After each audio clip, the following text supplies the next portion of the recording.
नमस्कार, एक बार आप सभी का पुनः स्वागत है जम्मू लिंक्स न्यूज में और मैं हूं विशाल शर्मा। 15% जो सीटों का कोटा है एमबीबीएस का, वो आउटसाइडर्स के लिए जो है वो board of professional entrance examination ने जो है वो डेडिकेट करने का फैसला लिया है। यानी कि जो नीट का अभी रिजल्ट आया है और जो हमारे पास एमबीबीएस का कोटा है लगभग 1000 सीटों का, तो उसमें से 150 के करीब जो सीटें हैं अब वो जो आउटसाइडर्स हैं यानी कि जम्मू कश्मीर यूटी के बाहर के हैं वो उन्हें दी जाएंगी। और इसके लिए बाकायदा जो है वो नोटिफिकेशन भी 29/9/2022 को जो वो है वो जारी हो चुका है। और इसके मुताबिक ये लिखा गया है कि it is for the information of the eligible candidate that from current year 2022 the government of JNK has decided to contribute 15% seats for all India quota as per the above referred letter। तो मेरे साथ इस समय AC Bhagat ji हैं। भगत साहब ने इस पूरे मसले पर जो है वो हमें अप्रोच की कि आखिर क्यों यहाँ की जो 15% सीटें हैं यानी कि 150 के करीब एमबीबीएस की जो सीटें हैं वो बाहर दी जा रही हैं, जबकि हमारे यहाँ पर जो एलिजिबल कैंडिडेट हैं उनके हक को छीनकर बाहर क्यों दिया जा रहा है। भगत साहब, आप इस पूरे मसले को हमारे पास लेकर आए हैं। आपको क्या लगता है कि अगर 150 सीटें बाहर वालों को दी जाएंगी तो यहाँ के जो 150 कैंडिडेट हैं उनका हक मारा जाएगा? जी विशाल शर्मा जी, मैं आपका बड़ा आभारी हूं और आपके जम्मू लिंक्स न्यूज़ के चैनल का भी। आप वक्तन फ़क्तन पब्लिक इश्यूज़ की ऐसे जितने भी मुद्दे और बातें होती हैं इनको आप सोसाइटी में और एडमिनिस्ट्रेशन तक पहुंचाते रहते हैं। आज से सर फिर ये एक नोटिफिकेशन जारी हुई है। मेरा नाम डॉक्टर एसी भगत है। हमारे सर मेरी एक सोशल ऑर्गेनाइजेशन है, लोक अधिकार मिशन जम्मू कश्मीर के नाम से, मैं उसका चेयरपर्सन हूँ। तो सर मैं 3-4 दिन में देखता रहा क्योंकि अक्सर ये जो पॉलिटिकल पार्टीज़ हैं या दूसरी ऑर्गेनाइजेशन ये बड़े ज़ोर ज़ोर से बोलते रहते हैं कि हम जम्मू कश्मीर के लैंड राइट्स और जॉब राइट्स को बाहर नहीं जाने देंगे, हम यहीं रखेंगे। तो सर अभी मैं 4-5 दिन मैंने इंतज़ार किया कि कोई न कोई पॉलिटिकल ऑर्गेनाइजेशन, कोई न कोई पॉलिटिकल पार्टी यहाँ पर इस बारे में बोलेगी, लेकिन जब कुछ भी नहीं हुआ तो सर मैंने कोशिश की कि मैं आपकी चैनल की वसादत से ये बात सरकार तक पहुँचाऊँ। और जो एस्पिरेंट्स हैं, जो बच्चे हैं जिन्होंने मिडनाइट आयल जलाकर अपनी आंखें जलाई हैं, अपना खून सुखाया है और इन्होंने बड़ी मुश्किल से प्राप्ति की थी कि वो कुछ लड़के इसमें जो सेलेक्ट हुए हैं। तो सर मेरी जो आज की बातचीत का जो शीर्षक है, जो उन्वान है, जो सब्जेक्ट है वो ये है कि अब नहीं तो फिर कब। सर अभी ये 4-5 दिन हो गए हैं और इन्होंने एक नोटिफिकेशन निकाली है। जैसे विशाल जी अभी आपने ये कहा कि 15% सीटें जो हैं ये बाहर ऑल इंडिया कोटे को ये दे रहे हैं जम्मू कश्मीर वाले, जबकि यहाँ पर पहले ही जो हमारा अनएम्प्लॉयमेंट का जो इस वक्त स्थिति है वो पूरे देश में सबसे ज़्यादा है, 32.5%।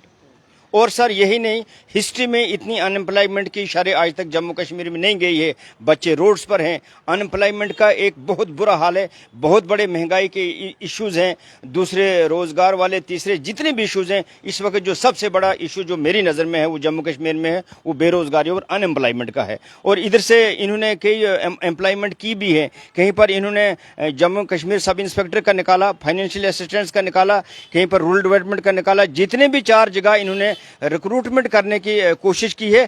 तो लास्ट में क्या होता है, हाँ जी वो कैंसिल कर दिए, एलजी साहब ने बड़ा एहसान कर दिया है। और बेचारे जिन लड़कों ने अपना खून सुखाया था वो सीटें प्राप्त की थी, 4-5 लड़के जो गलत जो लोगों की वजह से उनको भी वो नहीं मिला है। अब इस वक्त रिसेंटली ये जो 5-7 दिन पहले रिजल्ट आउट हुए थे नीट के, और नीट में कुछ बच्चों के लिए होप बनी थी कि ठीक है जी हम यहाँ पर आ जाएंगे। अभी 3 दिन पहले 29 को एक नोटिफिकेशन बोपी की तरफ से निकलता है कि नहीं 15% जो सीटें हैं वो ऑल इंडिया कोटे में चली जाएंगी। तो ये कौन सी जुआजियत है?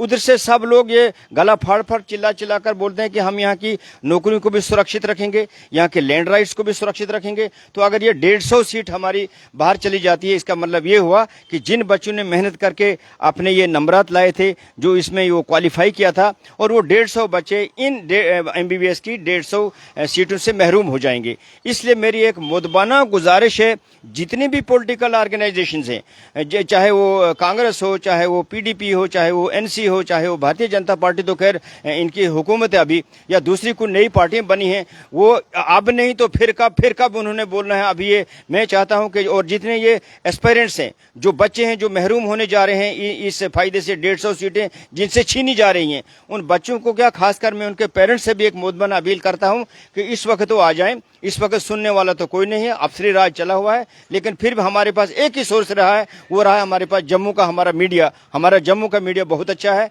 और जम्मू के खासकर हमारी जिस चैनल से मैं अभी जिनकी वसादत से मैं ये बात पहुंचाना चाहता हूं, ये लोग हमेशा पब्लिक इश्यूज को बाहर तक लेते रहते हैं। और आज मुझे फिर उम्मीद है कि कम से कम कुछ जागरूक हो जाएंगे, कुछ पॉलिटिकल पार्टी जागरूक हो जाएंगी, जो एस्पिरेंट्स के जो पेरेंट्स हैं वो जागरूक हो जाएंगे, दूसरी जो सोशल ऑर्गेनाइजेशन हैं वो भी जागरूक हो जाएं और एक पीसफुल एक धरना प्रदर्शन करें ताकि गवर्नमेंट के कान खुल जाएं। और अभी फिलहाल ये कॉलेजेस के अलॉटमेंट बच्चों को करना बाकी है और इससे पहले कि ये कॉलेजेस के अलॉटमेंट हो जाएं और ये 15% कोटा मींस 150 सीटें बाहर के बच्चों को चली जाएं, तो जनाब मैं आपकी ये चैनल के वसादत से गुजारिश करूंगा सरकार से कि एलजी से और दूसरे जितने भी जो स्टेक होल्डर्स हैं सरकार के, तो अपने इस ऑर्डर को वापस करें और जो 15% जो ये सीटें जो नीट की हैं, एमबीबीएस की हैं, ये जम्मू कश्मीर के लिए ही रखें, ये बाहर नहीं जानी चाहिए क्योंकि ये बहुत बड़ा इंजस्टिस हो जाएगा जनाब। कहीं ना कहीं जो बच्चे मेहनत करते हैं उनका हौसला भी टूटता है और बच्चों का हौसला टूट जाता है और कई बच्चे तो ऐसे हो जाते हैं वो सोचते हैं कि अब मैं कुछ भी नहीं कर सकता हूं। जिन बच्चों ने ये अपने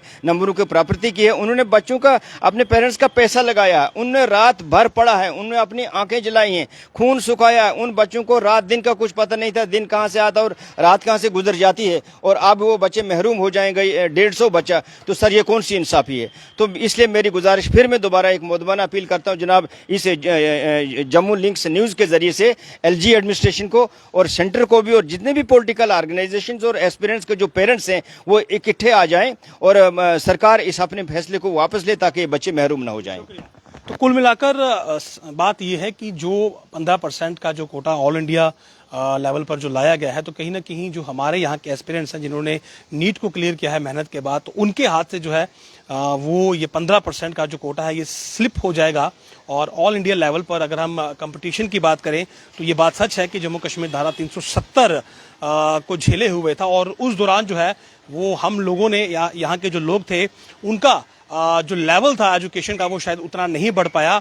और अब जब धारा 370 की समाप्ति हुई है तो ऑल इंडिया लेवल पर compete करने के लिए जो है उसकी कंपटीशन की तैयारी करने के लिए जो है वो कुछ समय तो जरूर लगेगा। और एकाएक जो है वो अगर ऑल इंडिया लेवल पर हमारी सीटें जो है वो बाहर चली जाएंगी तो हमारे बच्चों के लिए उन 15% सीटों पर compete करना जो है वो लगभग नामुमकिन सा होगा। आप देखते रहे जम्मू लिंक्स न्यूज। नमस्कार।